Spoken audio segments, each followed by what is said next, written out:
Hey, what's going on? I'm gonna do a video here. I'm gonna talk about the tournament I was in, my first ever Warhammer tournament. Wasn't bad, it was pretty fun. I'm gonna talk about that, and I'm also gonna do some sculpting in the meantime.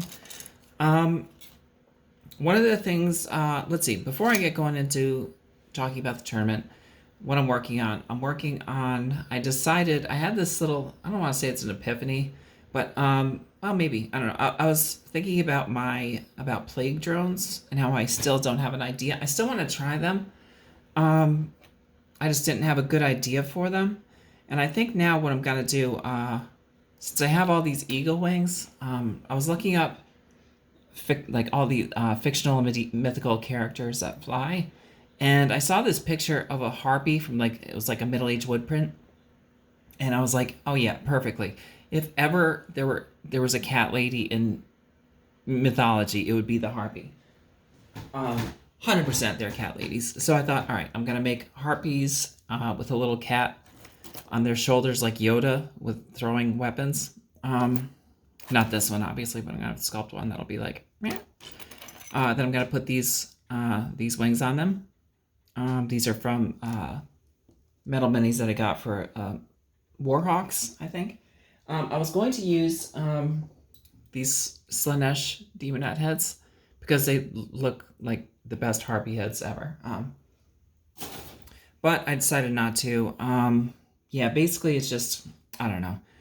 They're just slightly too small for these wings. It just doesn't quite look right. So I'm going to try sculpting it all from scratch and we'll see what happens. Yeah. And what else? What else? The other thing I might work on if I have extra green stuff, or let's see, I still need to make a flail for the Great Unclean One lady. And yeah, that's it. So, and some faces. I'll keep doing some faces for the harpy. I think it's going to be a fairly large, oversized face. It's going to be very cartoony, I think. So, all right, let's get into it. Let me get a drink of water. Maybe I'll have an old lady candy as a Werther's Originals. I'm in my old lady bathrobe, see? So. All right, we'll do this. I don't think I have my Werther's Originals right here. Oh, I do. All right. I could do that, but then I'll hear, no, it's empty. It's just a wrapper I left. Good. So I just leave empty wrappers around because I'm, weird. All right. Yeah, the tournament. First of all, huge thank you to the people who put it on. It was Mythicos Studios in Randolph, New Jersey. I had no idea where Randolph, New Jersey is. I don't think Randolph, New Jersey knows where Randolph, New Jersey is, but it was like a little over an hour drive outside of the city to get into the city. It was a nightmare. It was like almost 2 hours, over 2 hours, because of traffic. But yeah, they were a really fun studio. It was a small gaming store. I say small. It was a decent sized gaming store. I just assumed it. By small, I mean like an independent. They had, by the way, there's a cat screeching outside. I don't know if you heard that, but that's kind of appropriate given my theme. They had 12 tables set up. Yeah, they did such a good job. They were beautiful tables.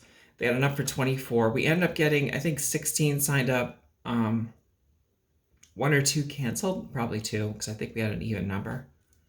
And yeah, so they had it was great, really. So if you're ever near Randolph, New Jersey, which is basically, I think it's right between New York City and Philadelphia, so definitely check it out. Give them some business. They're really cool people. So they had a tournament, and after I played one game last week against Swamp Swimmer. I'll post a link when he posts the battle report for that game with my demons, and I actually won. The first win I've ever had. I was 1-2 up to that point. I had so much fun. Then I saw that there was this tournament. I saw some guys from New York City were going, so I thought, what the hell? Let's just do it. I can always leave early if I don't like it. Whatever. I did have some fears, obviously. One, I'm socially awkward in general, so, which, yeah, who isn't in this hobby? But, I was a little worried about, like, I don't know, this, like, how political they are. Like, I don't want to deal with politics if I go to an event. I just want to have fun. I just want to play the game, have fun, that's it. And my biggest fear was probably that I would have to drop a deuce in the middle of it, because, yeah. Small tournament, they would know it's me. I was thinking, like, if they have a bathroom, it probably won't be that big. And I think, you know, if I destroyed it, I think I would, like, I'd walk out of there, everyone would know it's me, and I'd walk out like Cersei in Game of Thrones, just like, shame, shame, you know. So that was my biggest fear. Yeah, but good news, I did not have to go to the bathroom. I don't even know how I did in the tournament. I just remember saying, like, wow, I didn't have to make a bowel movement. Good for me. All right, now how did I do? So the tournament. I brought my list, which was, I'll try and post a copy of it. Maybe I won't. I don't know. Who cares? This video, let me just say, first of all, this video is just going to be me sculpting. I don't have pictures of the tournament. It's not even going to be that. I've never done a battle report. It's just going to be me sculpting and talking, and that's it. And yeah, I don't feel bad about it. So yeah, I did take pictures. One, I wasn't sure how everyone would be with that. You know, going in. I mean, and plus, if I were to do a real battle report, I think I would want the actual equipment of like real. I don't, that sounds derogatory. If I were to do a battle report, the way I would want to do it, I would want to do a camera, a decent camera like a GoPro, and I would want decent sound material. And all I had was my phone. I didn't want to do it on a phone. So, and I didn't want to take pictures. When I got there too, there was no painting requirement. So actually, 2 of the 3 armies were completely unpainted. Yeah, so I was like, oh, okay, which is very casual. I'm fine with that. My army was only about 70% painted. I was absolutely fine with that. And so pictures of unpainted armies is, you know, I mean, you've seen them before, basically. So I didn't see the point of it. So I didn't do that. But anyway, really quickly, let me go into what went on there. It was a 3-game tournament. They set up a bunch of different scenarios. They came up with a bunch of scenarios, and they drew them randomly. Like, I think they roll up a die to determine which scenario we got each turn. So and then we had 3 different opponents. Essentially, is what we played. My first person showed up late, so I ended up having a different person than I was scheduled to go up against, which is fine. The person I played, so I played Wood Elves was my first match, or High Elves rather. High Elves were my first match. My army was, I maxed it out at 1,000 points of characters. I had my Great Unclean One. I had my Demon Prince. And I had my Herald of Nurgle on a Palanquin. Yeah, level 4, level 1, and level 2 for the Herald. That was what I went with. It wasn't even for strategy so much as like these are the ones I like sculpting, and these are the ones that I like creating, and the ones I have the most fun with. So that's why I decided to build that list. Also, it's just easier. I mean, if you're crafting an army from scratch, the last thing you want to do is just keep making core characters that you have to convert. So just like being able to knock off half your army with like 3 characters that you really love, I think that just that was cool to me. That really appealed to me, so that's what I went with. My core, I had Furies, which I should probably talk about my Furies later, what I'm going to do. Which right now I have the old Metal Furies from Games Workshop. 10 of those. My Plague Bearers, which you've seen. And Nurglings, which I absolutely love, even though they're very slow. They have 4 movement, and they do skirmish, so like they're a little quicker than the Plague Bearers. Yeah, but in my special choice, I had Beasts of Chaos, or Beasts of Nurgle, rather. And in my rare, I had the Soul Grinder. Soul Grinder, I don't know if I love it or not. I don't know if I think I like it. I think I like it a lot. Ironically, the game in which it did the best is the one that I lost. But it was really fun. I'll talk about that in a second. I gave him the Harvester Cannon, I think it's called. Whatever the second one is. I didn't give him the Warp Gaze. That's the one that's basically like a bolt thrower. I just figured with weapon skill 3, he's probably not going to hit, and he'll probably only get one shot off anyway because he's so quick. So I took the second one, which has a flamethrower, or a column of fire rather. That's the one I took. So let me see, as I'm sculpting my chicken feet here, I'm using my foot as a reference for the chicken feet. All right, close enough. All right, what and magic items. I gave my demon prince, I think it's called the trappings of Nurgle. So he had chaos armor, which gives him a 4-up ward save, and the trappings gave him a 4-up armor save. This came in very handy. He didn't have a regen save, although he was a demon of Nurgle, so 6s would still miss. So that was basically my army. The Herald, being a level 2, I just thought I would just have him to be like a second dispeller in case my other 2 got into combat. And my demon prince, like his goal was to get into combat as soon as possible and just chew shit up. You know, he was basically just there to destroy units. That's what I wanted from him. And overall, he was pretty good. He was really good. I enjoyed using him. And my Herald was just like a level 2, like would be there for support. And yeah, like I said, to dispel, maybe cast a couple of things. So that was my strategy going in. And my great unclean one, the cat lady that I have, she was being level 4. I think I gave her the plague flail, which was wonderful, and I think that was it. I don't think I could afford much else, which is why I might end up dumping the palanquin and just putting my Herald in a unit. But that's where I was at. All right, so game one, I played against the High Elves. The High Elves. Now, again, these teams, I played against the Lizardmen twice and the Wood Elves once. So most of these I knew were going to be new against me. I played another Demons of Nurgle list, which was super fun. I played the High Elves, and I played a Tomb King's army finally. You hear so much about the Tomb Kings. They're winning so often. So I was, so it was pretty terrifying, but also kind of cool that I finally got to play them. The first game was against the High Elves. There were no dragons in this list. That was kind of a surprise to me, given all the hype I've heard about dragons and like how, like, High Elves, they're dragons. You can have double dragon lists if you want to. But yeah, no, they just no dragons. It was the Ever Queen. Yeah, more like the Whatever Queen. Am I right? Boop. I've been holding on to that one all day. All day I've been thinking about that. The Whatever Queen. I mean, come on. Yeah, the Ever Queen, some Dragon Princes, a Chariot, 2 level 4 casters, and some White Lions of Trace. So I think two Chariot of Trace and White Lions of Trace is what it had.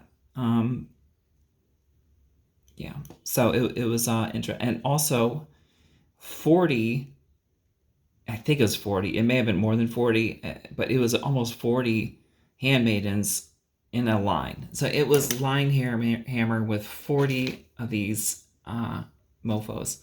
I was a little, like, this is against Roman, great guy, and I really had fun hanging out with him. When I first met him and I saw this army, I thought he was maybe like just very gamey, like really trying to game the system, really trying to play this, really into the rules, really into every, I was a little concerned. None of that was true. He was nothing. Yeah, he just, he was just trying something new to see if it worked, and it was fun. Right off the bat, he had those handmaidens, and he had all the all the things that come with them. Their arrows are magic. They can shoot through cover. They have just brutal. So I was getting, and they're all in a line. So every single one of them shot every single round, basically. That was the whole thing of that. The first round, I think he went after my Soul Grinder. I think he put down first, or he moved first. Yeah, I think he went after my Soul Grinder. He went into them, and I think he ended up getting 2 wounds in out of all those shots because he still needed 5s to hit. He still needed 6s to wound. So he didn't get a whole lot, but he got a couple.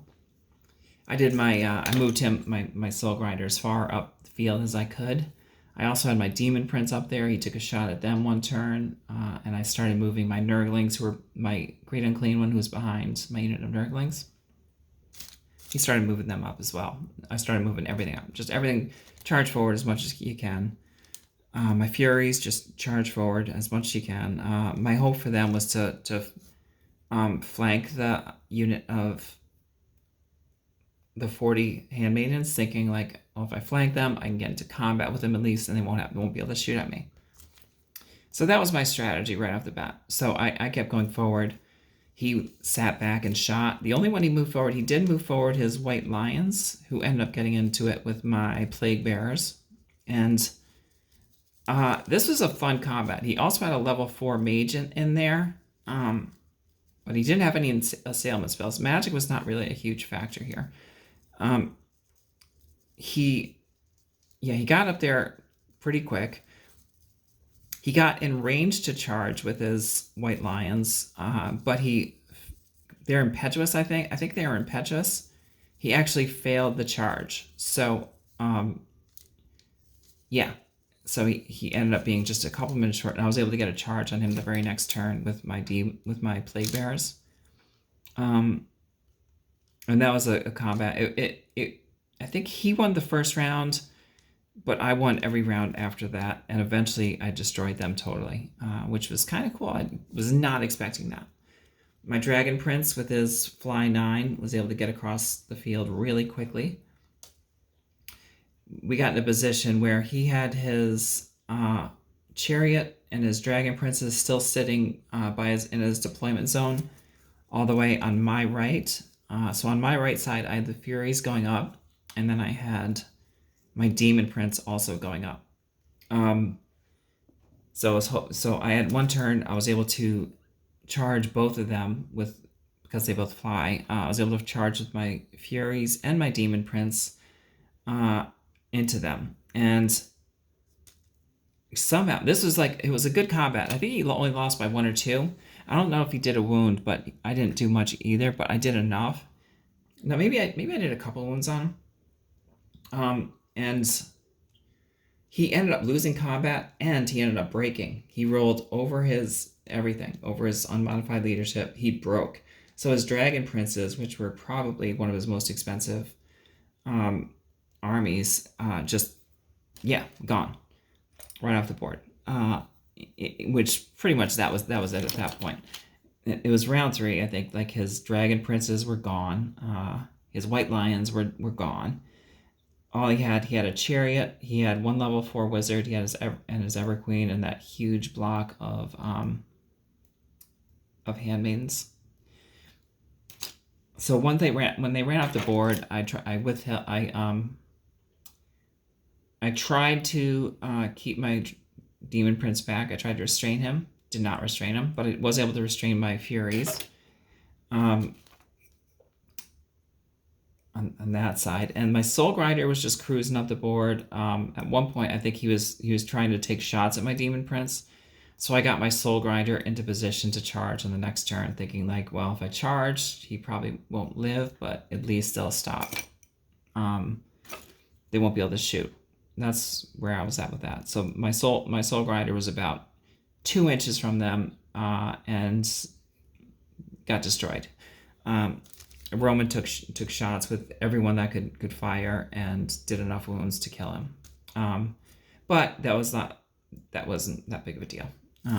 So he died. My Nurglings are charging up. My Great Unclean one's charging up. And on the side, I just destroyed half his army. So the next turn, it was my turn. I decided to flank charge with my Furies. They had fly, they have Furious charge. I liked my chances there to at least survive with combat results, because they're unbreakable. All I had to do was just basically not lose by too much. And even if I gave ground, yeah, they'd be able to shoot me the next turn, but that was fine. What I didn't realize, and what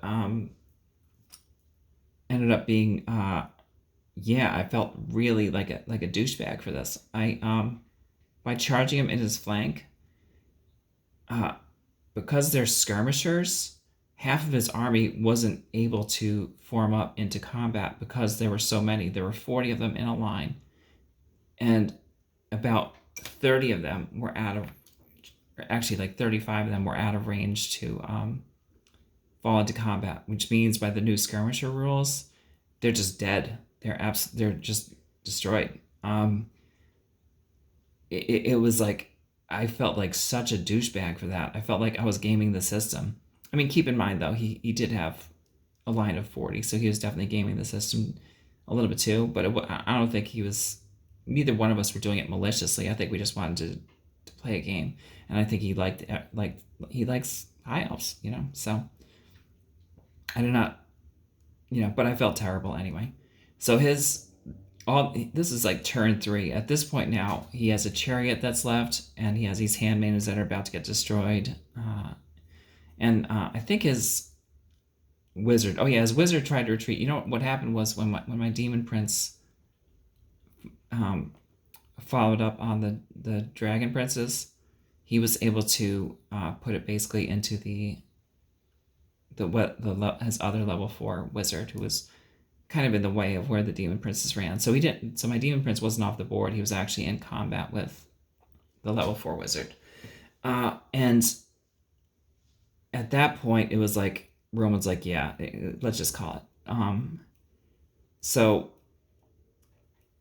we basically called it there. I probably could have kept going because there was an objective too that I was winning every turn. I could have gotten more objective points, but to be quite honest, it's like, I mean, I don't know. That seems kind of shitty to do something like that. So I didn't bother.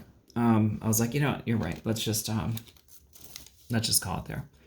So we ended up calling it. I won by, I think after all was said and done, I won like 24-5 or something like that. It was like pretty solid victory, and I was shocked because, I mean, I never played this game before, really. I played 3 games. I just assumed I was going to go 0-3 and hopefully not have to take a crap, and that was literally it.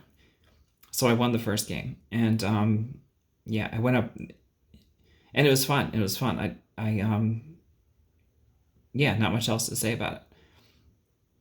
The second game is where I got to play against the Tomb Kings, and his name was Henry, and he knows what he's doing for sure. He clearly, like, when he played the Tomb Kings, like, none of it was painted. It was fairly new. I think he was like just such a good player. He was just like, he's probably like, if he's not in the competitive scene, he might be wanting to get in the competitive scene. One of those things. Because he's that good, he's that knowledgeable, and just a great guy. So he had the Tomb Kings, and the other thing about Henry, which he gave me more help than I probably deserved to. Like, there were so many times I had questions, and he was such a sweet guy. He was great. One of his other armies, he said he played demons, so he knew the stats way better than I did. Like he would be right off the bat like, yeah, you're strength 3, I'm toughness 4, and I'm like, am I? Okay. And that he also had, when he was talking about the Soul Grinder, how good it was, I was like, yeah, I'm not really sure. It's like, no, it's great. And then as we were playing, one of the things, the way he played, he said the Soul Grinder can actually shoot all of its missile weapons at once. So if it does have 2 weapons, it can shoot them both in the shooting phase, which didn't seem right to me, but also he's more knowledgeable than I am. So, and he's the one who said it. So he was like, no, so please shoot twice. I was like, all right, let's do that. He had, let's see, a block of about 40 skeletons. Here's where I knew he was just so good. He withheld about 3 or 4 of his units because he knew if he could ambush them, I would have more drops. He would get +1, and he would probably get to go first. And that's just like next level thinking of stuff like, oh, here's what I need to do to win, and it was like, wow, you're good, you're good. And I mean, then again, maybe everyone does this, and I'm just an idiot, which could be the case, but or both. Maybe I'm an idiot and he's very good. How about that? Let's go with that. I'm incredibly stupid and he's very good. That's what we'll go with. Anyway, so yeah, what he had in his list, he had 2 Tomb Kings on dragons, and 1 level 1 caster. That was his general. Yeah, I was kind of surprised. I assumed Tomb Kings had like a lot of magic, but that was not really the case. He had a couple of shop tees. He had this big block of 40 skeleton archers. He had a couple chariots. He had a unit of chariots, and he had a unit of skeletal horsemen, skeletal knights, tomb knights. I don't know what they're called. Yeah, I feel like I'm butchering all the names of this, and there's a Tomb King player listening being like, that's not what they're called. You're being an idiot. Just please stop talking. Which I point taken. Yeah, so that's what he had. Basically, he had all this stuff, and he was very good. He definitely beat me. He had the 2 Tomb Kings basically march up on either side of me, and he also had the chariots run up. In this game, there was an epic battle between the chariots and my demon, or between the one of the Tomb Kings and my demon prince. My demon prince lasted, I think, 4 full rounds in combat with the king, and he basically, they were in a challenge, so they just ran through it, and it was like intense. Like, I think I lost every combat by 1 on combat res. But that's it. Like, if I did a wound, he did a wound. I almost killed him with the Demon Prince. He did end up killing me with the Tomb King, but it lasted forever. And basically, so he was that one Tomb King, which could have destroyed a lot of characters, was off the board. He had an interesting thing on one side. All right, let me back up a little bit. So he had his 1 Tomb King on one side, and 1 Tomb King on the other. I set up my Furies, my Demon Prince, on the left side. Then I had my Plague Bearers sort of in the middle. There were a lot of there were more things on the field for sure. More scenery, more impassable terrains, more forests, a couple statues. So there's a lot going on there. I had my Demon Prince in the middle, or my Demonettes in the middle, Plague Bearers, whatever. My beasts were on the right flank. My Nurglings and my Great Unclean One were in the middle. So as we get going, my beasts and my Plague Bearers were a non-factor. They ended up getting stuck behind this giant. It wasn't immovable terrain. It was a statue, but it was because of all the wheeling that the beasts had to do. They were essentially stuck. There was one time where I assumed that what I wanted to do was try and get the beast to get into combat with the king and hopefully tie him up for a few rounds while I could charge up with everything else. All my soul grinder was basically in the middle. That was the goal. But we had a weird thing. The beasts were on all the way on the right, just to the right of this obstacle. My Demonettes ended up to try and face the Tomb King, had to go behind the obstacle and curl up. So they ended up getting stuck behind the beasts, who were stuck behind the rock, so they ended up being non-factor. He had one interesting thing where he tried to charge his king into the Plague Bearers. He wanted to go around the beasts and into the Plague Bearers. And what kind of happened, it ended up being, we called the TO over, and it ended up being an illegal charge. Because he couldn't actually fit his giant base of his Tomb King in there. So he just went up 1 inch, and I did actually get into a combat with the beast for 1 turn. I gave ground. He ended up restraining, and then he flew away during his turn. so it was a non-factor. My soul grinder was pretty solid. He charged up. He actually defeated a unit of chariots on his own, and then yeah, which was kind of cool. And then in almost one turn, and then moved towards the center of the board. There was one turn where he took all his archers, because the Great Unclean One is a large target. All of his archers got to fire, so he had something like 40 shots. He got to reroll misses into him, and the sheer numbers, basically, he ended up doing four wounds on the Great Unclean One, and I was like, I'm dead. He's gonna kill me next turn. I am just absolutely dead. I didn't know what to do. So what I ended up doing, which I thought was actually a pretty good move, my soul grinder, who just defeated the chariots, was free. So my next turn, he moved, shot, and then did his reserve move and blocked the unit of skeletons. So the skeletons did shoot. They would have to shoot at the tomb or at the soul grinder, and they couldn't shoot at the Great Unclean One. That way I could keep her alive. I could move forward. And that saved her life for sure. And it also put the soul grinder was also now, because the other Tomb King that wasn't in battle with the Demon Prince restrained and reformed, he was now able to, he was in charge range of the soul grinder, and he did end up charging into the soul grinder. Which was a pretty good battle. And that lasted forever. Yeah, that lasted a while too. I think my soul grinder survived this one. I think it's the only one that survived in. Yeah. So anyway, so the next round, like, my skeletons or his skeletons not able to charge me. Great, I'm safe, fine. And for my Great Unclean One, I can cast a couple spells. His Tomb King is in battle with my soul grinder. I feel pretty good about that in terms of just tying him up.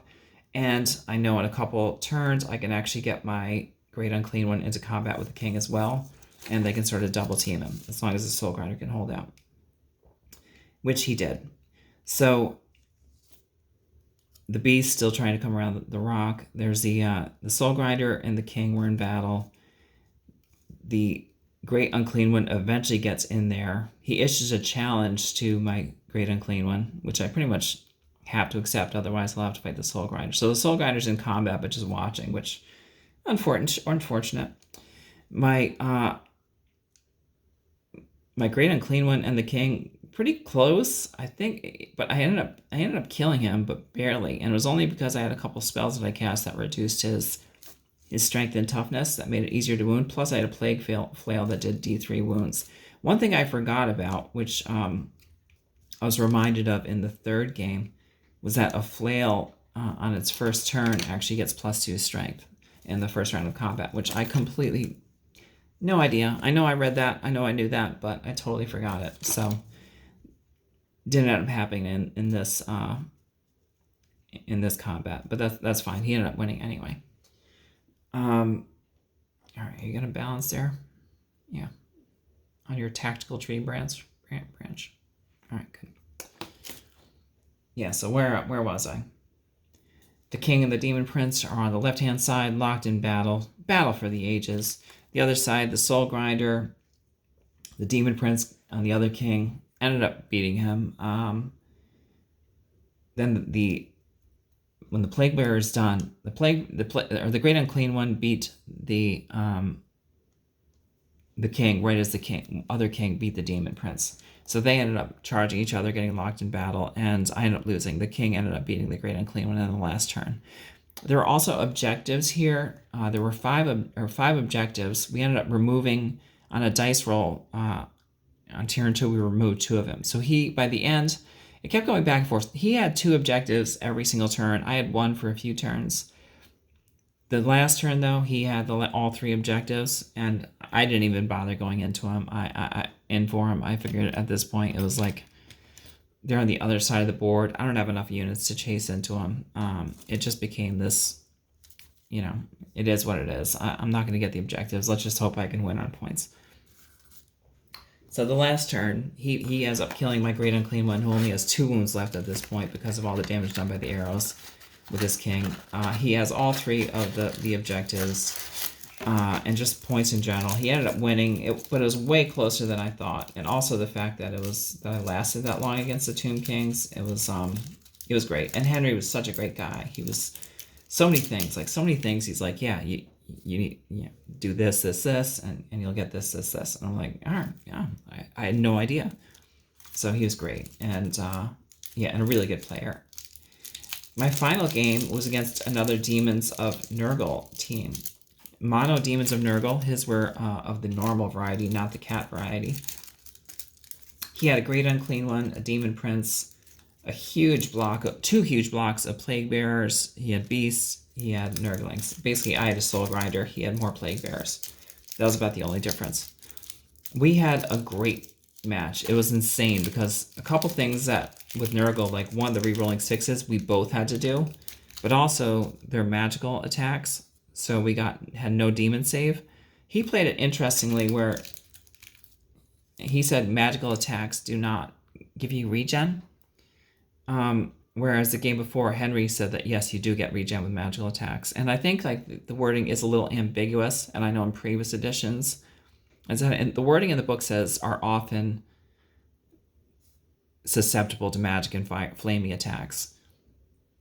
But then there are times where it says, but it's not always the case. Like even with when you look at the Nurgle rules, one of the things is the Plague Sword. It says you may not make regeneration saves against it, which is a magical weapon. So if that were the case all the time, where you can't make saves against a magical weapon, that would be redundant. You wouldn't need to say that. So I don't know. But anyway, it didn't. What do I care? I was like, it affects us both evenly.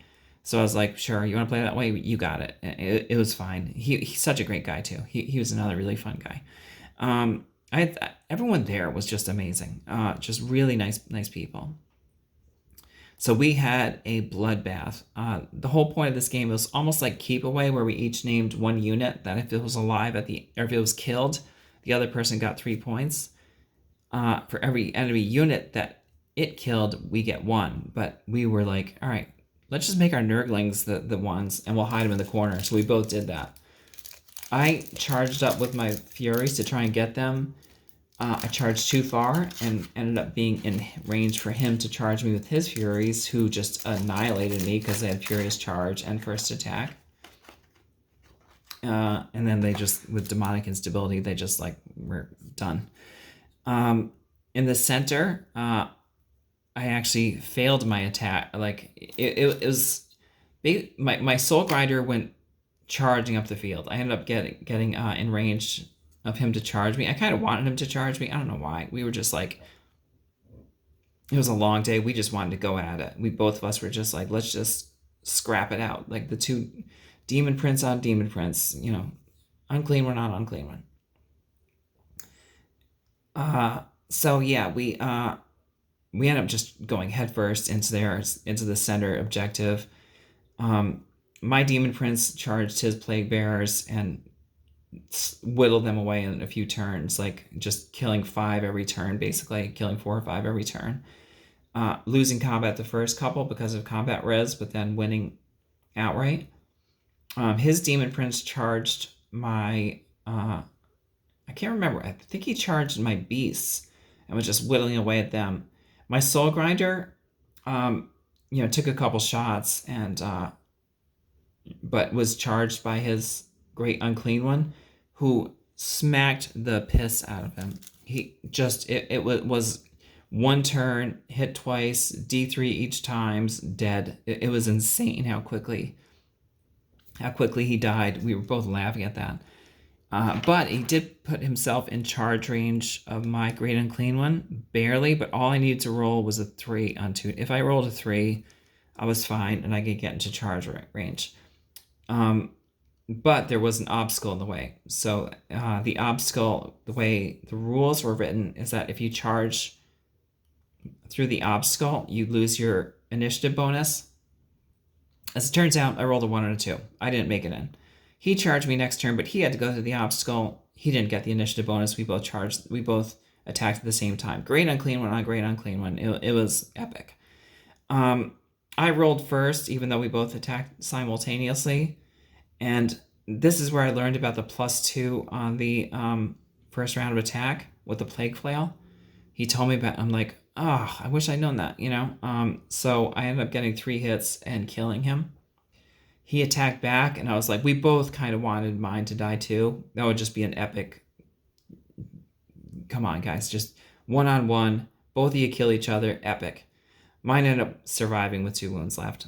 I felt really shitty about it. I really felt, you know, because he was such a nice guy, and it was like, oh, this would be so much fun. Narratively, it would have been awesome. Didn't happen. He ended up dying. On the other side,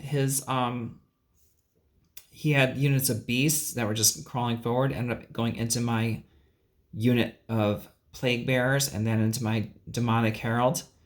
He won combat against my plague bearers. I rolled a double 6 on the leadership test, which meant every one of them was sucked into the magical vortex and gone from the earth, never to be heard from again. That was kind of sad. Then he went after my herald and basically won that too. My demon prince, after demolishing all of his plague bearers, though, was now able to turn around and face his demon prince, which was still stuck whittling away at my beasts. Yeah, so at this point, I had my Great Unclean One free, my Demon Prince free, and they could charge his Demon Prince. And just, they did.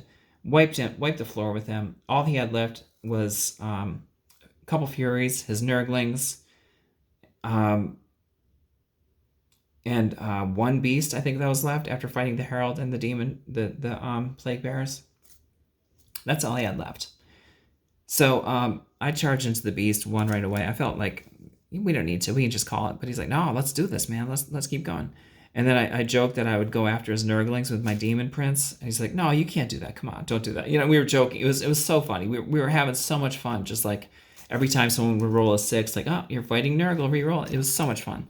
And then we were just kidding around like, oh, I really want to be an asshole and just go after your Nurglings with my Demon Prince. And he like, the way it worked, I was like, no, I'm not going to do that. I wouldn't do that to you. Well, he went after my Nurglings with his Furies, which was hysterical. I mean, it didn't matter because they're Nurglings and they'll survive anything. So they ended up surviving till the end. It was another huge victory for me. Just because, you know, I mean, I killed his general, I killed his Demon Prince, and I killed all but 2 of his units. So it was just a huge victory for me. Yeah, and that was the tournament. So I ended up going 2-1. I ended up finishing 6th out of 14, which was pretty darn good. I mean, I really thought I'd go 0-3 and have to take a giant dump, and turns out it was not the case at all. So yeah, I was very happy, and it was, like I said, the whole point of going was just to play Warhammer and have fun. And I mean, it sounds cheesy. It sounds like that kid from getting back from summer camp, you know, and his mom's like, did you have fun? It's like, I really did. I had so much fun. I'm so glad I went. If you have wanted to go to a tournament and have been afraid to for any of the reasons that I said, I can't tell you what's going to happen with your bowels, but the rest of it, I can tell you for sure, probably won't happen. It's just a lot of fun. Playing, you know, great people, great games. I also got to see a couple people that were at Nova, like I don't know if you remember seeing the All Minion Army. Turns out he's from New York City. So he plays in this area all the time, and I'm sure I'm going to run into him again. His army was there, his minions, playing Bretonnian, I think he's Bretonnians, yeah. Bretonnians. He came in third. He came in third. The winner was a Scream list, double Mortis engine, vampire counts. And I think second place was Bretonnians. So it was vampire counts, Bretonnians. And that was the tournament. We stuck around afterwards. I mean, there wasn't a lot of fanfare at the end. It's not like there was like a huge thing with like prizes. It was basically like the top 3 get prizes. Everyone else, you know, it's Jersey. Come on, what are we gonna do? We don't celebrate everybody. We say get the hell out of my store. You know, we say, get out of my way. I need to get on the subway. I need to go home. Don't cut me off in traffic. I need to go home. I need to get a cup of coffee at Wawa's. And that's that. And you're not going to stop me. Like, that's how we are. You know, it's Jersey. It's Jersey. It's New York. That's how we are. But it was really fun. The people, like, I can't tell you enough about it, how great this place was. Mythico Studios. They also have a game based on cryptids that they developed, and they even have miniatures for it. It's such a cool thing that they're doing. I keep saying the word cool and awesome. I feel like, yeah, like the fonts. I don't know. It's or whatever. I don't know why I'm doing that, but anyway, that's it for that. In the meantime, let's see. I have my soul grinder. I mean, I guess I like them. I think the model that I'm working on is really fun. And like everyone who came over, like that was like the coolest model on the table to them. Like they loved it. So I think I should keep going with that. What else? Yeah, here's my harpy. You can see. I think that's about the right size. Yeah, that's perfect. If you see that. The heads, I think that's about the right size too. I'll work on these a little bit, obviously. I can't do too much at a time with these because there's so much detail. And you have to work quick on them.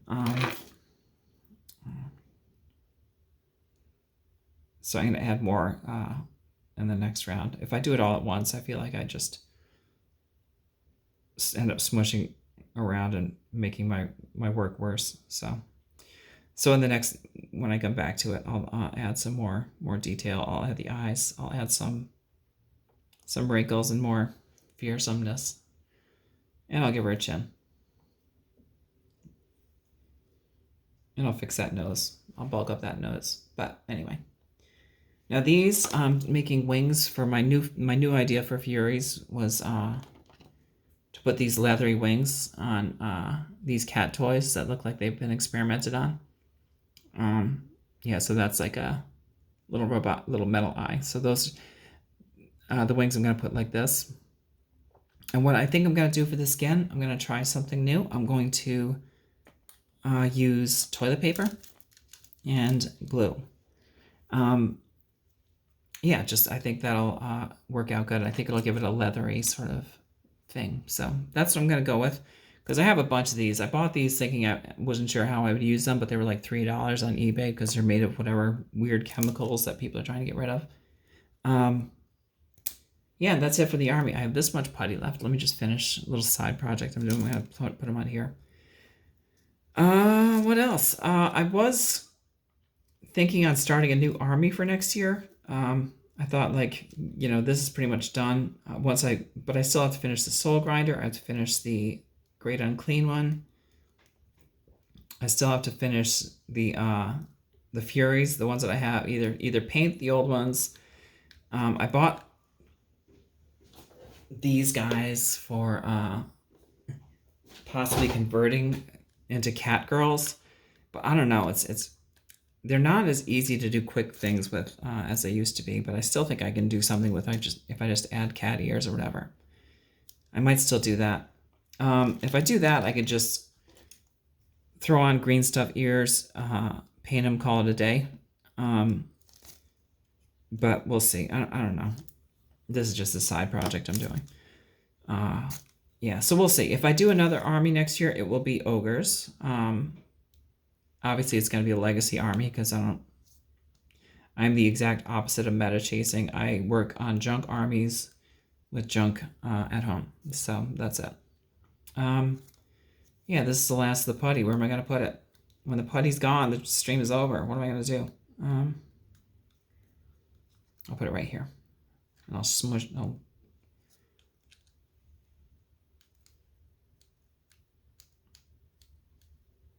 All right, that's it.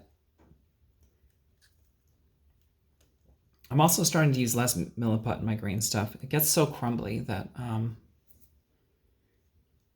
it doesn't take shape quite as well. I don't know if that's so I'm still playing around with the mixture. Yeah, I basically use just like a touch of milliput now. And it does make it easier to smooth out certain areas, but you know, if you add too much, it gets crumbly, and that just is not conducive for fine detail.